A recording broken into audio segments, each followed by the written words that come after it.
기형도의 유일한 시집이죠. 잎속의 검은잎에 수록되어 있는 시 중에서 죽은 구름이라는 제목의 시를 한번 읽어보겠습니다. 구름으로 가득 찬 더러운 창문 밑에 한 사내가 쓰러져 있다. 마룻바닥 위에. 그의 손은 장난감처럼 뒤집혀져 있다. 이런 기회가 오기를 기다려온 것처럼 비닐백의 입구같이 입을 벌린 저 죽음. 감정이 없는 저 몇 가지 음식들도 마지막까지 사내의 혀를 괴롭혔을 것이다. 이제는 힘과 털이 빠진 개 한 마리가 접시를 노린다.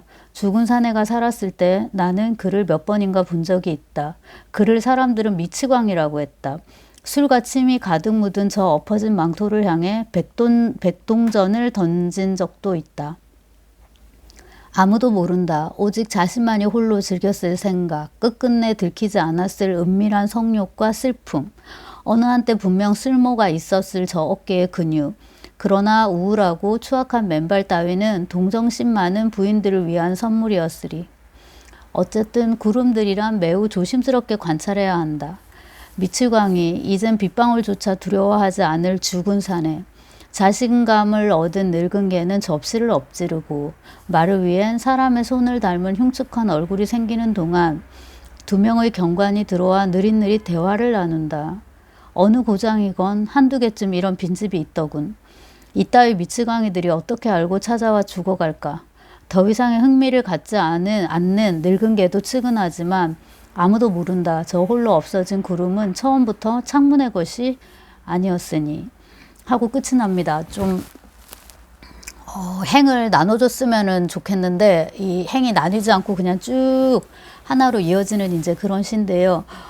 시임에도 불구하고 서사까지는 아니지만 어떤 이야기가 느껴지는 이제 그런 시인데, 이 시집에 들어가 있는 기형도의 시 중에서 아주 유명한 시는 아닌데 그 정홍수 산문집 서로의 등을 바라보며 라는 제목의 평론가 정홍수의 산문집인데요. 창비에서 나왔는데 여기에 그 언급이 돼가지고 제가 찾아 읽게 됐는데요. 보니까 시가 이제 오늘같이 울적한 날에 울적함을 더 배가시키기에 딱 좋은 이제 그런 시인데요. 시에서 이제 두 개의 소재라고 하면은 죽음하고 구름인데요. 죽음을 소재라고 부를 수가 있을까요? 구체적인 거를 논하자면 이제 이 죽은 사람, 그 다음에 이제 구름, 그 다음에 이제 개가 이제 지켜보고 있고요. 그 다음에 이제 경관 두 명이 나타나죠. 그죠? 그리고 그렇게 있는데요. 이 나라는 인물이 나오잖아요. 나라는 인물은 이제 시인의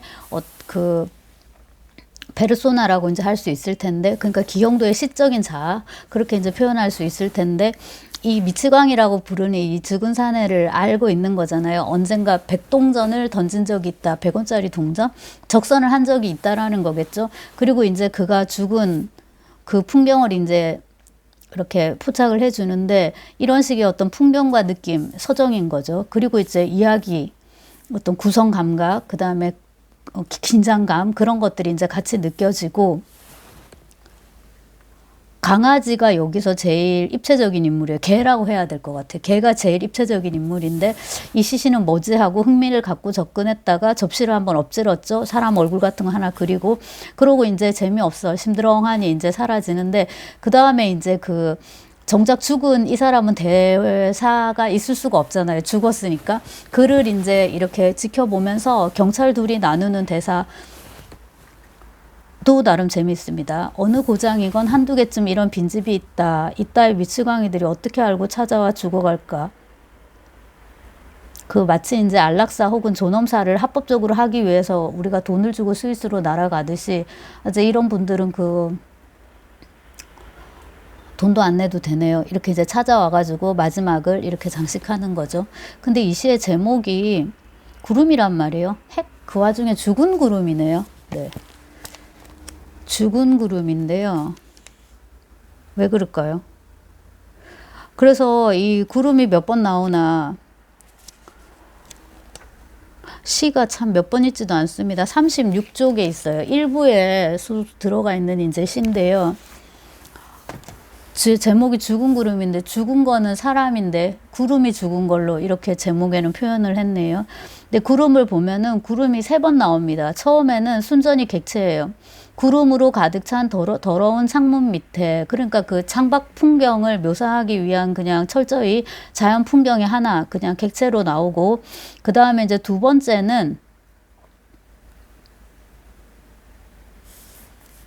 어쨌든 구름들이란 매우 조심스럽게 관찰해야 된다라고 하는데, 저 같으면은 여기서 좀 띄웠을 것 같거든요. 왜냐하면 이제 그 전에 동정심 많은 부인들을 위한 선물이었으리라. 그러니까 여자들이 이런 적선을 많이 했을 거다 이 말이잖아요. 그 맨발을 보고서 불쌍하니까. 그 다음 이제 그 다음 나오는 거는 빛이광이 이젠 빗방울조차 두려워하지 않을 죽은 사내. 그리고 이제 자신감을 얻은 개가 접시를 엎지르고, 이거니까 띄워가지고 어쨌든 구름들이란 매우 조심스럽게 관찰해야 한다라고 했을 것 같거든요. 되게 뜬금이 없어요. 뜬금이 없는데 뭔가를 강조하고 싶으니까 이런 뜬금없는 문장을 넣었을 거 아니에요. 자, 그런데 이것도 그냥 이제 본문에 전체 그 시 속에 그냥 녹였고, 자, 맨 마지막에 그러니까 주인공은 이 죽은 사내거나 그것을 보던 뭐 개거나 경관도 있었죠. 그들 다 빼고 아무도 모른다. 저 홀로 없어진 구름은 처음부터 창문의 것이 아니었으니. 아무도 모른다는 거는 뭐죠? 그러니까 목적어가 뭐죠? 더 이상의 흥미를 갖지 않는 늙은 개도 측은하지만 아무도 모른다. 개가 더 측은한지 이 사람이 더 측은한지 아니면 구름이 측은한지 모르겠어요. 그리고 이제 쉼표 찍고 저 홀로 없어진 구름은 처음부터 창문의 것이 아니었으니. 창밖에 구름이 걸려 있었지만 애초부터 그 구름의 소유는 창문이 아니었기 때문에 구름이 뭐 없어진 거는 아무도 이제 모른다. 이렇게 볼 수도 있을 것 같고, 말해놓고 나도 논리가 말의 앞뒤가 좀 안 맞습니다. 근데 어딘가 굉장히 다시 있게 만드는 그런 그 시적으로 음산한 이제 그런 이미지고, 소재 자체는 이제 요즘으로 치면은 그 노숙자죠. 행여병자. 이런 사람의 이제 무용고자죠. 이런 사람의 이제 고독사인데요. 이런 거에서 이제 영감을 얻어가지고 쓴 시인 것 같은데, 좀 머물게 하는 그런 시였고요. 그 다음에 이제 우리가 그 기형도 하면 다른 분들은 모르겠지만 빈집도 많이들 좋아하시죠, 그죠? 근데 이제 저는 질투는 나의 힘, 이거를 아마 제일 기영도의 시로 기억을 했던 것 같은데요. 그 이동진이 궤도랑 안현모랑 어디 이렇게 3명 나와갖고 얘기하는 그런 채널이 있었는데, 질투에 대해서 얘기를 하면서 이 기영도의 이 시를 딱 언급을 하더라고요. 그래서 다시 한번 뭐 이동진의 그런 박식함에 대해 생각도 했고, 또 하나는 이제 이 기영도 시가 또 상기가 됐는데 한번 읽어볼게요. 질투는 나의 힘. 49쪽에 있습니다. 아주 오랜 세월이 흐른 뒤에 힘없는 책갈피는 이 종이를 떨어뜨리리. 그때 내 마음은 너무나 많은 공장을 세웠으니 어리석게도 그토록 기록할 것이 많았구나. 구름 밑을 천천히 쏘다니는 개처럼 지칠 줄 모르고 공중에서 머뭇거렸구나. 나 가진 것 한식밖에 없어. 저녁 거리마다 물끄러미 청춘을 세워두고 살아온 날들을 신기하게 세어보았으니 그 누구도 나를 두려워하지 않았으니 내 희망의 내용은 질투뿐이었구나. 그리하여 나는 우선 여기에 짧은 글을 남겨둔다. 나의 생은 미친 듯이 사랑을 찾아 헤매었으나 단 한 번도 스스로를 사랑하지 않았노라. 시즌마다 계절마다 좀 꽂히는 문장들은 달랐던 것 같은데, 내 희망의 내용은 질투뿐이었구나. 이 문장에 꽂혔을 때도 있었고요. 나의 생은 미친 듯 사랑을 찾아 헤맸으나 단 한 번도 스스로를 사랑하지 않았노라. 또 여기에 이제 꽂혔던 적도 있고, 지금은 뭐에 꽂혔냐면, 제가 뭐에 꽂혔죠? 구름 밑을 천천히 쏘다니는 개처럼 해서 구름, 개, 이제 이 모티프, 이런 이제 소재가 계속 반복되는데, 이 시집에서 이게 그 여러분 89년에 나왔는데 시집 준비하는 중간에 시인이 아시다시피 그 심리학 입장에서 뇌출혈로 죽었잖아요. 근데 이 시작 메모를 보니까 1988년 11년이고 돌아가신 그 연도는, 사망한 연도는 1889년 3월이에요. 그러니까 불과 넉 달 뒤에 이제 간 건데, 이 시작 메모에서 제일 많이 언급되는 단어는 눈이에요. 눈. 이렇게 눈이 쏟아질 것 같다 하고, 밤이고 또 그런 이미지들. 그래서 우리가 이제 기홍도 하면 이제 이런 식의 어떤 정기적인 사실도 있고 하여, 또 이제 그 기홍도가 완전 서사시는 아니지만 이야기시를 쓰잖아요. 그래서 이 시집에서 또 역시나 되게 뭐 저만 좋아하는 건 아니지만 많은 사람들이 좋아하는 시 중에 하나가 그 위험한 가게, 불안한 가게인가요? 위험한 가게인가요? 또 그거잖아요. 자기 어릴 때 이제 유년의 기억을 쓴 건데요. 램프와 빵은 아주, 아니 그 뭐야, 겨울판화는 아주 시리즈로 썼네요. 그리고 엄마 안 돌아오는 그런 이야기, 엄마 기다리는 어린아이에 대한 이야기는 이제 그 어릴 때 엄마가 일을 하는 그런 유년을 보낸 친구라면, 그것도 뭐 엄마가 의사나 변호사나 뭐 이런 거면 안 되고, 저처럼 엄마가 시장에서 일을 한다든가 뭐 이래야 되겠죠. 날품을 판다든지. 그런 아이들이 다 겪었을 법한 그런 정서를 너무나도 타박타박 잘 쓰고, 요거예요. 위험한 가게. 1969년이죠. 1969년. 위험한 가게 1969년. 저는 이제 태어나기도 전에 쓴 건데, 이것은 대단히 산문의 언어로 쓰여진 것 같은데, 읽으면은 그 문장과 문장 사이에 1급 시인이 아니면은 쓸 수 없는 어떤 그런, 만들 수 없는, 1급 시인이 아니면은 만들어낼 수 없는 그런 시적인 긴장이 느껴져요. 그래서 많은 사람들이 좋아하는 걸로 알고 있는데, 뭐 그 중에서도 일단 그 질투는 뭐예요? 나의 힘. 이거 다시 보면은, 내 희망의 내용은 질투뿐이었노라. 나의 생은 미친 듯이 사랑을 찾아 헤매었으나 단 한 번도 스스로를 사랑하지 않았노라. 그래서 기영도를 떠올리면 이렇게 어두운 것들이 많이 아무래도 남아 있는데, 우울하고 우물하고, 근데 어휘를, 낱말을 찾아보면 절망이 많은 것만큼이나 희망이 많고요. 그 다음에 빈집도 많이들 좋아하잖아요. 사랑을 잃고 나는 쓰네, 그런 것들. 그래서 그런 사랑의 시, 자기 나름의 어떤 사랑의 시라고 할 수 있고, 뭐라고 말을 해도 일단 작가가, 그러니까 시인이 너무 젊어서 갔기 때문에 약간은 그 러시아 시인으로 생각하면 이제 레르몬토프가 생각나는데, 이제 좀 사랑이란 이런 거야. 이게 사랑인가? 사랑을 한번 해볼까? 내가 지금 사랑하고 있는 것 같아 하는 시점에서 죽은 거잖아요. 비슷하게 이게 절망인가? 이게 희망인가? 오, 맞아. 이런 희망을 우리가 가져야 할 것 같아. 이 희망은 어떻게 될까? 하는 어떤 지점에서 훅 가버려가지고, 영원히 이제 기영도에 쓰는 미완성인 것 같고, 마치 우리가 계속 읽고, 근데 기영도를 위해서 우리가 읽는 건 아니에요. 그죠? 우리 자신을 위해서 읽는 거지. 그래서 끊임없이 이제 우리를 당기는 그런 시인데요. 질투뿐이었다. 내 희망의 내용은. 나의 생은 미친 듯이 사랑을 찾아 헤매었으나 단 한 번도 스스로를 사랑하지 않았노라. 예, 지금 이 시점에서는 단 한 번도 스스로를 사랑하지 않았노라 보다는 나의 생은 미친 듯이 사랑을 찾아 헤매었으나, 이 부분이 중요한 것 같고요. 내 희망의 내용은 질투뿐이었다라고. 그것이 질투든 뭐 시기든 투기든 뭐든 뭐 분노든 뭐든 간에 희망을 또 안 가질 수는 없기 때문에 그거 자체가 이제 삶인 거고요. 내일에 대한 꿈을 꾸는 거, 내일의 계획을 세우는 거는 말하자면 내일을 위해서가 아니에요. 지금 이 순간을 위해서지. 이 순간을 더 풍요롭게 하기 위해서, 이 순간의 삶을 더 충만하게 살기 위해서 내일에 대한 계획과 꿈과 희망, 이런 것들이 필요한 거거든요. 그래서 그렇게 볼 수 있을 것 같고, 마찬가지로 나의 생은 미친 듯 사랑을 찾아 헤매었으나 단 한 번도 스스로를 사랑하지 않았노라. 이것도 한편으로는 이제 그 사랑을 찾아 헤매는 과정 자체가 삶이기 때문에 그 끝에서 사랑을 발견하지 못했더라도, 혹은 이제 뭔가는 발견한 거죠. 뭘 발견한 거예요? 내가 나 자신을 전혀 사랑하지 않았다는 거를 발견한 거죠. 그런 식의 이제 발견을 얻을지라도 얻었으면 된 거죠. 뭐 더 굳이 뭐 어떻게 할 수도 없는 거고, 그렇게 해서 이제 충분히 삶은 유의미할 수 있다라는 이제 생각을 하고, 그 죽은 구름으로 가면은 이게 굉장히 뭔가 참혹한 그런 죽음인 것처럼 우리가 꼭 봐야 되나요? 네, 어차피 이제 사람은 죽는 거고, 뭐 이 사람은 뭐 시신이 아주 부패된 채로 발견된 것도 아닌 거잖아요. 그러니까 경관이 왔으니까 이분들이 이제 알아서 시신을 처리해가지고 그 구청이나 이렇게 연계해가지고 뭐 무용고 장례 이런 걸 치러줄 것이고요. 그만하면 또 한 사람의 어떤 인생은 완성됐다고 할 수 있지 않을까요? 라고 이제 저 자신을, 읽는 독자인 저 자신을 한번 위로를 해보고, 그 다음에 지금 계절은 가을이지만 11월 늦가을이지만은 겨울판화가 여기 몇 개 있어요. 몇 편 들어가 있는데, 고맙습니다. 겨울은 언제나 저희들을 겸손하게 만들어 주십니다. 제목이 램프와 빵이에요. 근데 1980년대 분위기하고 너무 맞지 않는 거예요. 램프도 맞지 않고 빵도 맞지 않아요. 차라리 뭐 등잔불과 떡?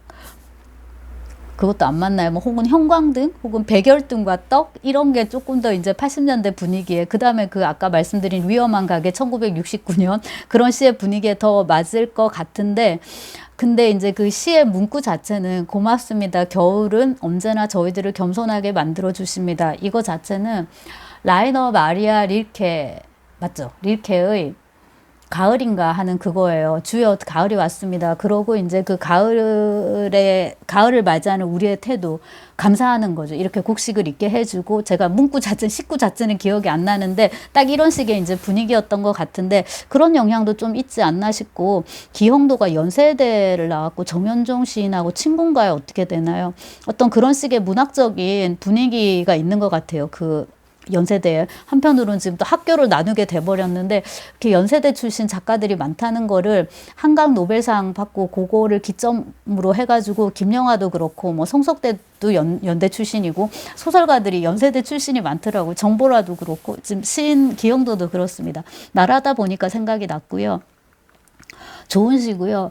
덜어는 이제 그 기형도가 이제 요절을 해서 요절 이펙트 얘기를 하는데 제가 볼 때는 그걸로 갖고 살아남기엔 이미 너무 많이 살아남아서 그냥 시가 좋아서라고 밖에는 말할 수 없는 것 같고 이제 안타까운 것은 모두가 다 불만스러워 하느니 김현이 뽑은 평론가 김현이 뽑은 표제작이죠. 그죠? 제목이 조금 당혹스럽고 저는 이제 그 무신숭배 그런 게 좀 있는데요. 이 책은 제가 어릴 때 산 겁니다. 대학 들어와가지고 이제 아마 그날이 오면이나 광장이나 서울대 근처에 서점에서 샀을 텐데요. 1993년 1월 10일에 인쇄가 된 거예요. 저는 1993년 3월에 서울대에 이제 입학을 했는데 아마 그러고 문학회 세미나 하면서 아마 샀을 것 같아요. 그래서 그 책을 지금 그대로 가지고 있고 기형도 영상은 전에도 찍었는데 그 절망이라는 단어가 많은 만큼이나 희망이라는 단어도 많다. 그 다음에 이제 이렇게 쓰면서 어릴 때 제가 볼펜으로 막 뭐라고 메모해 놓은 게 많더라고요. 그리고 그때는 이렇게 비닐로 가지고 이렇게 책 표지를 입히는 게 어머 뜯어졌어요.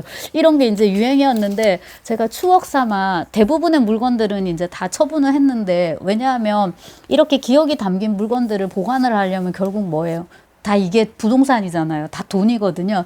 근데 이제 그만큼 제가 돈이 많지 않아서 아니면 이제 아예 이거를 그 이동진 파이아처럼 공간을 갖다 놓고 그거를 또 하나의 어떤 프로그램으로 내세울 수 있어야 되는데 그럴 또 재주는 없어가지고 다 물건을 처리하고 있는데 이 기형도 시집이랑 이성복 그 언제 저기냐 그 뒹구는 돌 언제 잠깨냐 그다음에 뭐 항지호 이런 거 몇 개는 남아 있는 것 같아요.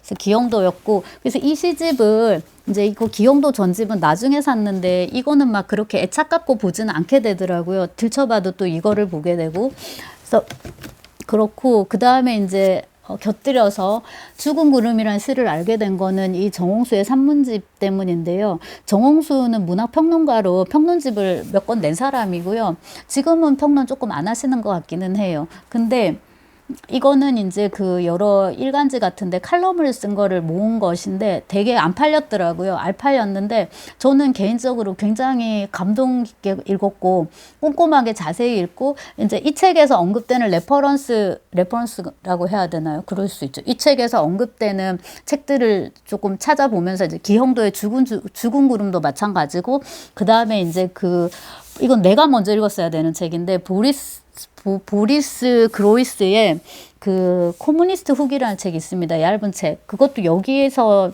적재적소에서 잘 멋지게 언급이 됐어요.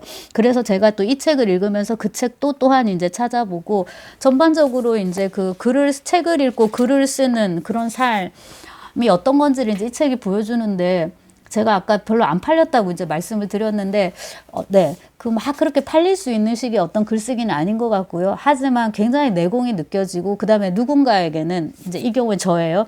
어떤 독자에게는 깊은 울림을 주고, 그 다음에 내가 글을 읽고 책을 읽고 글을 쓰는데 어떤 길잡이 역할을 하는 이제 그런 책이거든요. 계속 좀 써주시면 좋겠는데, 글 쓰는 게 너무 힘들다고. 읽고 쓰는 게 보통 힘든 게 아니라고. 그렇죠. 네. 근데 이제 저는 뭐 다른 거 별로 할 일도 없고, 예.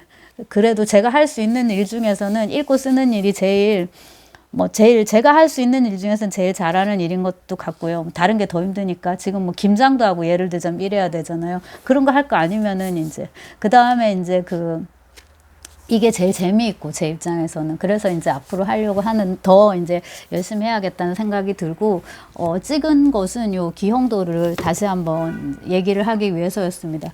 제가 이거를 갖다 놓은 거는 책을 들고서 받치고서 찍으려니까 이쪽으로 팔이 아파가지고 갖고 와 봤는데 뭐 썩 좋은 것 같지는 않네요. 기형도에 네.